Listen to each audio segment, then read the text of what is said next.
ಮಾಧ್ಯಮದ ಎಲ್ಲ ಮಿತ್ರರಿಗೂ ಕೂಡ ಇವತ್ತಿನ ನಮ್ಮ ರಾಜ್ಯದಲ್ಲಿ ಈ ಒಂದು ಸಾಲಿನ ಬಡ್ಜೆಟನ್ನು ಈ ರಾಜ್ಯದ ಮಾನ್ಯ ಮುಖ್ಯಮಂತ್ರಿಗಳು, ಹಣಕಾಸಿನ ಸಚಿವರು ಮಾನ್ಯ ಸಿದ್ದರಾಮಣ್ಣ ಅವರು ಸತತವಾಗಿ 3 ಗಂಟೆಗಳ ಕಾಲ ನಿಂತು ಬಡ್ಜೆಟನ್ನು ಮಂಡಿಸಿದ್ದಾರೆ. ಬಡ್ಜೆಟ್ಟು ಮಂಡಿಸಿರ್ತಕ್ಕಂಥ ಮಾನ್ಯ ಮುಖ್ಯಮಂತ್ರಿಗಳಿಗೆ ವಿಶೇಷವಾದಂಥ ಅಭಿನಂದನೆ ಸಲ್ಲಿಸ್ತೀನಿ. ಅಭಿನಂದನೆ ಬೇರೆ ಇನ್ಯಾವ ಕಾರಣಕ್ಕೂ ಅಲ್ಲ.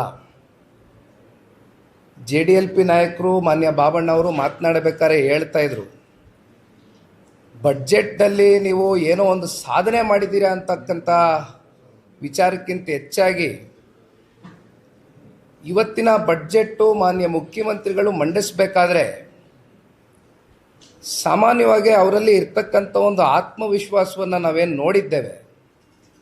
ಎಲ್ಲೋ ಒಂದು ಕಡೆ ಭಯದಿಂದ, ಆತಂಕದಿಂದ ಮಾನ್ಯ ಮುಖ್ಯಮಂತ್ರಿಗಳ ಮುಖದಲ್ಲಿ ಯಾವುದೇ ಒಂದು ವಿಶ್ವಾಸವನ್ನು ನೋಡದೇ ಇರತಕ್ಕಂಥ ಇವತ್ತಿನ ಈ ಒಂದು 17ನೇ ಬಡ್ಜೆಟನ್ನು ನೋಡಿದರೆ ಬಹುಶಃ ಈ ಒಂದು ಬಡ್ಜೆಟ್ಟು ಅವರ ಕೊನೆಯ ರಾಜಕೀಯವಾದಂಥ ಒಂದು ಬಡ್ಜೆಟ್ ಆಗಬಹುದೇನೋ ಅಂತಕ್ಕಂಥದ್ದು ಬಹುಶಃ ಇತ್ತೀಚಿನ ದಿನಗಳಲ್ಲಿ ಒಂದಷ್ಟು ರಾಜಕಾರಣದ ಬೆಳವಣಿಗೆಗಳು ನೋಡಿದಾಗ ಅವರ ಸ್ವಂತ ಪಕ್ಷದ ಶಾಸಕರುಗಳು ಬೀದಿನಲ್ಲಿ ಇಳಿದು ಸಾರ್ವಜನಿಕ ವಲಯದಲ್ಲಿ ಮಾಧ್ಯಮಗಳ ಮುಂದೆ ಬಂದು ಮುಖ್ಯಮಂತ್ರಿಯ ಕುರ್ಚಿಯ ಬದಲಾವಣೆ ವಿಚಾರಕ್ಕೆ ಸಂಬಂಧಪಟ್ಟಂತೆ ನಿರಂತರವಾಗಿ ಚರ್ಚೆಯನ್ನು ಮಾಡ್ತಾ ಇರ್ತಕ್ಕಂಥದ್ದು ನೋಡಿದರೆ ಬಹುಶಃ ಇದು ಮಾನ್ಯ ಮುಖ್ಯಮಂತ್ರಿಗಳ ಕೊನೆಯ ಬಡ್ಜೆಟ್ ಏನು ಅಂತಕ್ಕಂಥದ್ದು ನಾವಾದರೂ ಕೂಡ ಭಾವಿಸ್ಬೇಕಾಗ್ತದೆ.